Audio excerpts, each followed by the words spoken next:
શ્રી ગણેશાય નમઃ મિત્રો, આપ જોઈ રહ્યા છો આપણી યુટ્યુબ ચેનલ આશીર્વાદમાં આપ સૌનું સ્વાગત છે। આજે આપણે આ વિડીયોમાં સાંભળીશું અખાત્રીજ એટલે કે જે અક્ષય તૃતીયા તરીકે ઓળખાય છે। તો અખાત્રીજ અક્ષય તૃતીયાને વણજોયું મુહૂર્ત પણ કહેવામાં આવે છે। તો આજે આપણે આ વિડીયોમાં સાંભળીશું અખાત્રીજ અક્ષય તૃતીયાના મહાત્મ્ય કથા વિશે આજે આપણે આ વિડીયોમાં સાંભળીશું તથા અખાત્રીજને દિવસે કઈ વસ્તુની ખરીદી કરવી જોઈએ અને સોના સિવાય બીજી કઈ વસ્તુ આપણે ખરીદી શકીએ તેના વિશે આજે આપણે આ વિડીયોમાં સાંભળીશું। જો આપને મારો વિડીયો પસંદ આવે તો લાઈક કરજો, શેર કરજો અને પહેલીવાર જો આ વિડીયો આ ચેનલમાં જોઈ રહ્યા હોય તો સબસ્ક્રાઈબ કરજો, જેથી મારા નવા વિડીયોની માહિતી તુરંત આપ સુધી પહોંચે। હિન્દુ ધર્મમાં વૈશાખ મહિનાના શુક્લ પક્ષની તૃતીયા તિથિએ અખાત્રીજની ઉજવણી કરવામાં આવે છે। આ વર્ષે અખાત્રીજ 29 એપ્રિલ મંગળવારના રોજ સાંજે 5:32 શરૂ થશે અને 30 એપ્રિલ બુધવારના રોજ બપોરે 2:15 સુધી ચાલશે। અલબત્ત અક્ષય તૃતીયાની ઉજવણી શાસ્ત્રો પ્રમાણે થશે, કારણ કે બુધવારે સૂર્યોદય વ્યાપની તિથિ છે। આ દિવસે દાન કરવાનો પણ વિશેષ મહિમા છે। એ ઉપરાંત સોના ચાંદી જેવી ખરીદી કરવાનું પણ મહાત્મ્ય છે।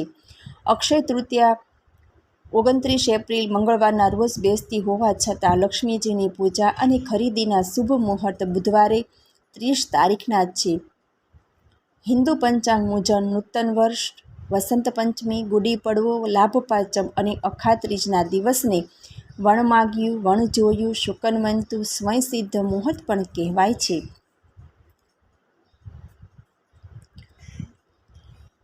અક્ષય તૃતીયા પર બુધવારે રોહિણી નક્ષત્રનું શુભ સંયોજન થશે। આ યુગમાં મોટા વ્યવહારો અને રિયલ એસ્ટેટમાં રોકાણ ખાસ કરીને ફાયદાકારક થશે।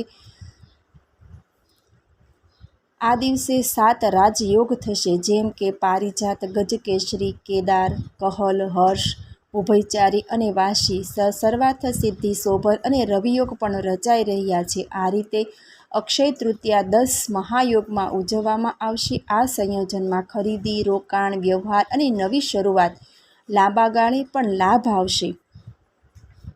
અખાત્રીજ પર શુભ કાર્ય કરવું ખૂબ જ ફળદાયી માનવામાં આવે છે। ધાર્મિક માન્યતાઓ અનુસાર અખાત્રીજના દિવસે જે પણ દાન કે શુભ કાર્ય કરવામાં આવે તેને બમણું શુભ ફળ મળે। કહેવાય છે કે અખાત્રીજ પર ઘણી પૌરાણિક ઘટનાઓ બની હતી। અખાત્રીજના દિવસે ભગવાન પરશુરામ, નારાયણ અને હયગ્રીવ પ્રગટ થયા, તેમજ આ દિવસે તમે જે પણ કોઈ પરોપકારી કાર્ય કરો તેનું ફળ તમને તમારા આગામી જીવનમાં પણ મળી શકે।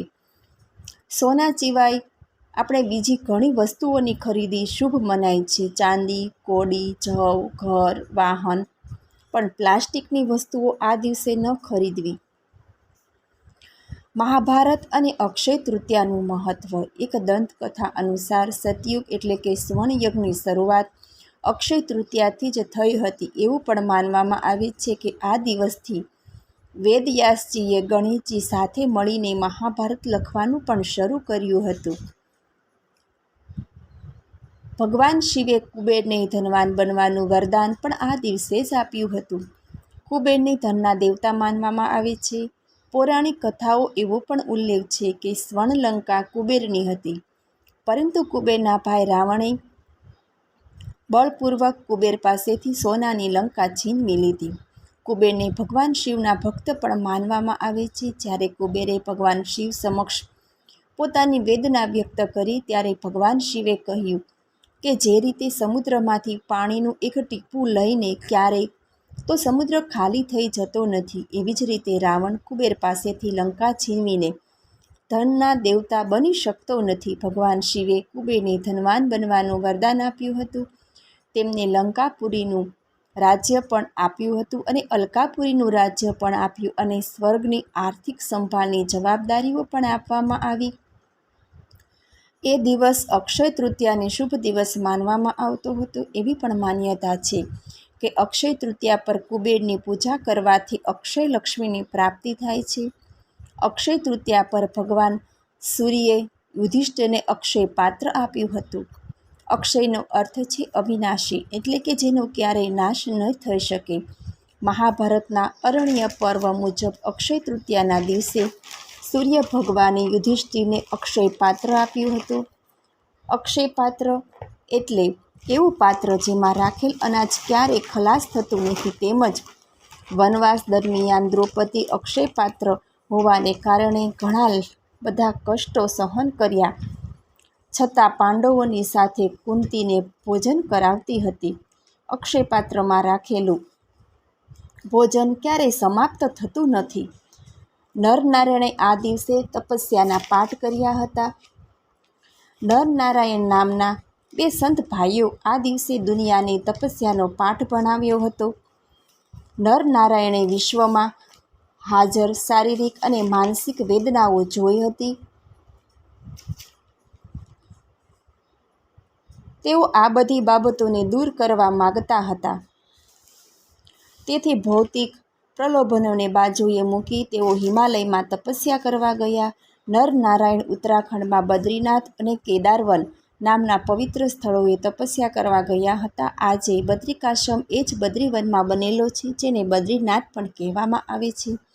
જ્યારે તેઓ તપસ્યા કરી રહ્યા હતા ત્યારે હિમાલયમાંથી બરફનો ટુકડો તૂટી પડ્યો અને બંને ભાઈઓ પર પડવા લાગ્યો. આ જોઈને પૃથ્વી પર વિચરતી દેવી લક્ષ્મીએ બંનેને બચાવવા માટે આલુના ઝાડનું રૂપ ધારણ કર્યું હતું. અક્ષય તૃતીયાના દિવસે પૃથ્વીના ગર્ભમાંથી સોનું પણ મળી આવ્યું હતું.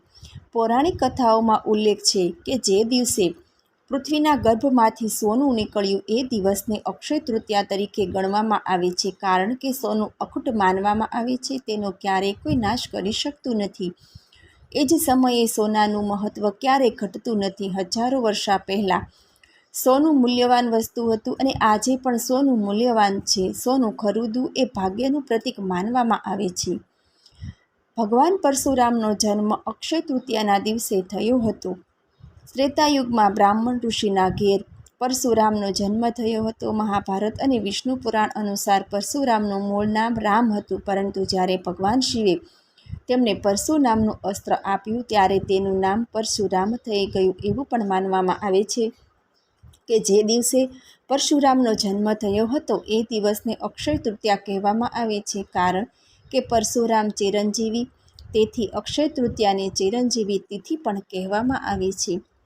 વૈશાખ સુદ ત્રીજ એટલે અખાત્રીજ. આજે કલયુગનો પણ આરંભ થયો હતો. આ દિવસે સ્નાન, દાન અને પિતૃ તર્પણ કરવાથી મહાન પુણ્ય મળે છે. ખેડૂતો આ દિવસે ખેતીનો આરંભ કરે છે. આ દિવસ શુભ ગણવામાં આવે છે, તેથી કોઈ પણ શુભ કાર્ય આ દિવસે કરવામાં આવે છે. ખેડૂતો આ દિવસે ગાય અને બળદનું પૂજન કરે છે. તે દિવસે પિતૃ તર્પણ પણ કરવામાં આવે છે. મને સાંભળવા બદલ ધન્યવાદ. જો આપને મારો વિડીયો પસંદ આવે તો લાઈક કરજો, શેર કરજો અને પહેલી વાર જો આ વિડીયો આ ચેનલમાં જોઈ રહ્યા હોય તો સબસ્ક્રાઈબ કરજો, જેથી મારા નવા વિડીયોની માહિતી તુરંત આપ સુધી પહોંચે. ધન્યવાદ. જય શ્રી કૃષ્ણ.